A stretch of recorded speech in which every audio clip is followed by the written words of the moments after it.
Hello and welcome back to Shakesyear. We are working on Arden of Faversham, and today we get to hear from Clarke in Act 1, Scene 1, which is almost an entire play unto itself. And the things that have happened so far: Alice was able to convince her husband Arden that she still loves him, which we found out as the audience she doesn't. She's actually in love with Mosby, and she worked out a deal with Michael Bolton that Michael Bolton can marry Mosby's sister Sue if he helps Alice kill her husband. Maybe. That's sort of been talked about a little bit.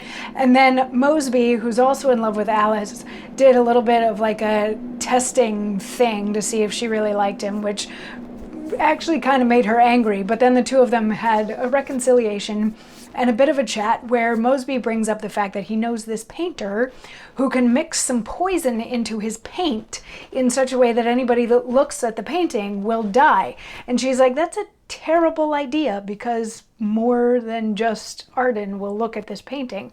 He's like, no, it'll be fine. We'll put a cloth. And she's like, no, it's a stupid idea. And he's like, no, but hang on. This is Clarke's house. And Clarke comes out and he's like, hey, you've always done well for me. And Clarke says, why, sir, I'll do it for you anytime, provided, as you have given your word, I may have Susan Mosby to my wife. For as sharp-witted poets, whose sweet verse make heavenly gods break off their nectar draughts and lay their ears down to the lowly earth, use humble promise to their sacred muse, so we, that are the poet's favorites, must have a love. Aye, love is the painter's muse that makes him frame a speaking countenance, a weeping eye that witnesses heart's grief. Then tell me, Master Mosby, shall I have her? So dun dun dun, now we have a bit of a love triangle, because remember, Alice told Michael Bolton that he could marry Sue, but now Clarke is only going to help Mosby with whatever it is that Mosby is about to ask for help with if Mosby promises that he can marry Sue.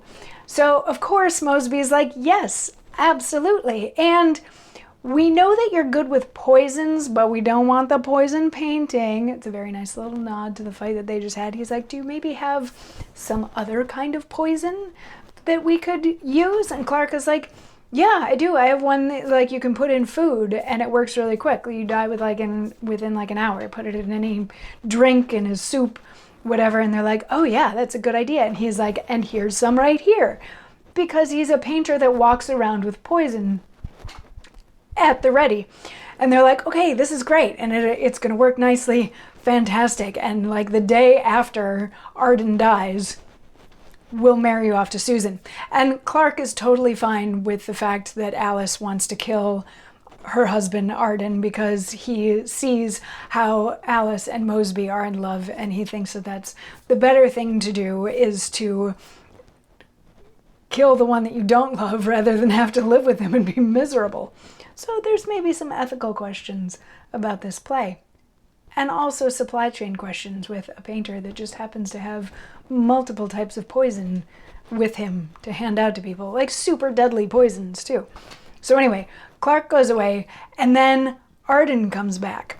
And Alice and Mosby put on this show of like, okay, tell him, like, make the noise like this is why you're here. And Mosby is like, hey, Arden, I heard that all of the lands of the Abbey of Faversham are yours. Is that right? This is what Green told me. And Arden is like, Alice, go get my breakfast because I gotta get out of here pretty quick. And as soon as Alice is gone, he turns to Mosby and he's like, I know what you're here for. You're here after my wife, aren't you? You're here after my wife. And then the two of them start to get into it in a nice verbal sparring match that we will get to hear some of in tomorrow's monologue. So I will see you then for that. Mwah.